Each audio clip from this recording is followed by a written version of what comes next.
Hace poco estaba viendo una serie que a lo mejor han visto por ahí que se llama The Romanovs y me llamó la atención porque cuando, digamos, the opening, no sé cómo se diga en español, de la serie es una familia real, ¿no? Rusa, puras mujeres y un señor amasacrados en el suelo de un cuarto, de un salón.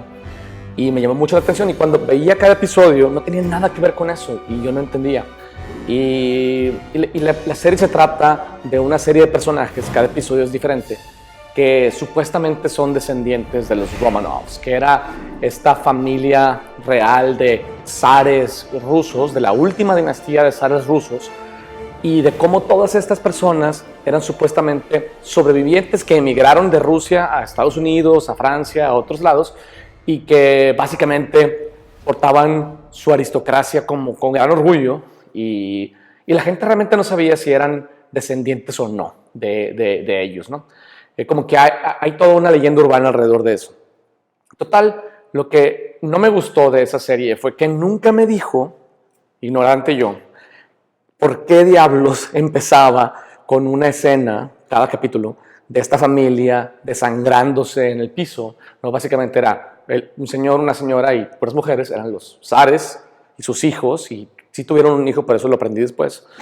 Entonces, hace poco me encontré otra serie, que es una docuserie, es una serie documental que se llama Tsars, y que básicamente habla de esta familia de los Romanovs, que yo, no sé ustedes, ignorantemente no conocía su historia. Entonces, la verdad es que comencé a ver esa serie solamente por curiosidad de entender qué diablos había pasado y cómo habían acabado muertos y muertas todas estas niñas. Y me enganché. Y no me acuerdo cuántos capítulos son, y está buena. Me gusta, digo, se las recomiendo. Pero el aprendizaje que saqué de ahí creo que está interesante, porque por alguna razón me enganchó. Pero viéndolo como en retrospectiva me di cuenta que me enganchó por varias cosas. Esta es una historia que sucede a principios del siglo XX, cuando había literalmente una revolución, no solamente industrial, sino, ¿sabes? Se estaban cayendo todos los imperios y realezas, ¿no? Y estaban empezando a nacer esta idea de democracia.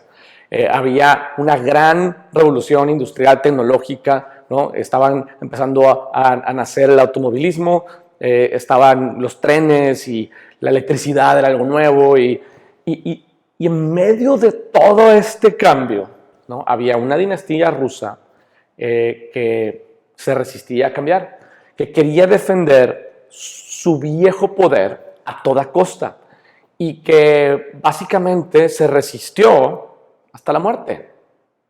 Y me gusta la historia por varias cosas. Una es porque es claramente una historia de una familia que siente que porque, ¿sabes?, los imperios han sido, digamos, algo que los ha llevado hasta donde están, se sienten que tienen un derecho literalmente divino de estar en poder y se rehúsan a creer que afuera hay unas fuerzas de cambio que están poniendo en riesgo su hegemonía y eventualmente su vida. Y entonces empiezan a resistirse, a ignorar el cambio, ignorar el cambio, a tomar pésimas decisiones tratando de proteger el status quo. Y luego, eventualmente, otra de las razones por las que me clavé es por este personaje de Rasputin, que yo lo había escuchado, lo había visto en algunas fotos y realmente no entendía quién diablos era ni qué había hecho. Evidentemente en esta serie, quienes conocen la historia, pues saben que Rasputin era como una especie de gurú, ¿no? Como gurú espiritual que empieza a tomar poder en un momento en la historia en el que, como hay tanto cambio, pues alguien necesita darle a la gente algo de paz, aunque sea en la forma de fe, aunque sea en la forma de misterio.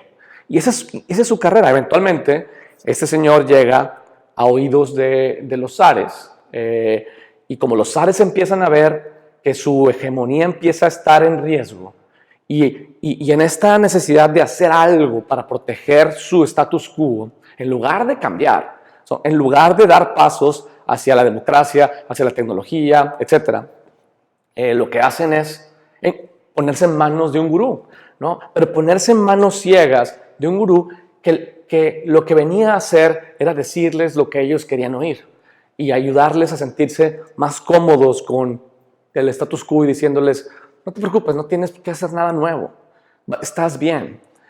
Y al final, pues la historia termina en que evidentemente el pueblo ruso y la revolución industrial en este caso el nacimiento del socialismo liderado por rebeldes, ¿no? Como Lenin, entre otros, pues derrocan a esta familia y eventualmente los asesinan, ¿sabes? A cold blood.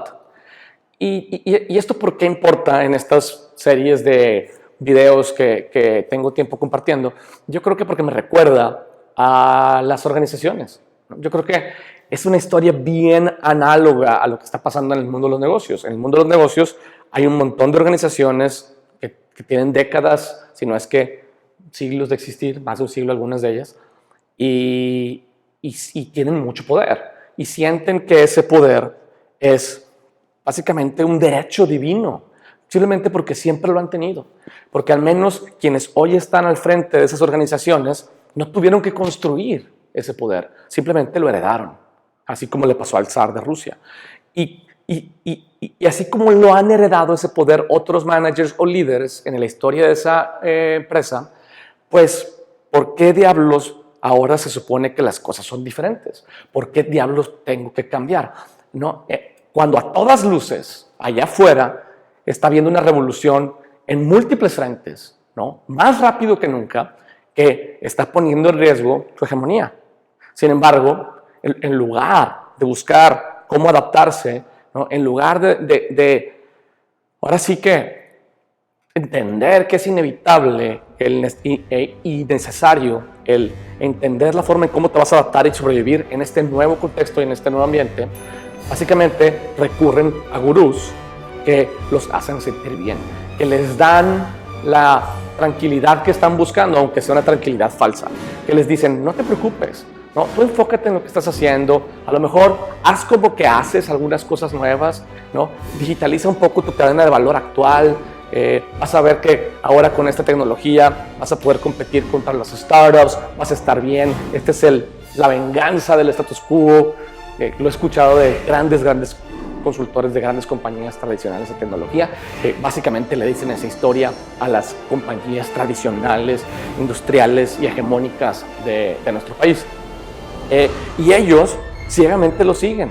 Y lo que yo pienso que está pasando y que cada vez vamos a ver más seguido es que van a acabar como los Romanovs.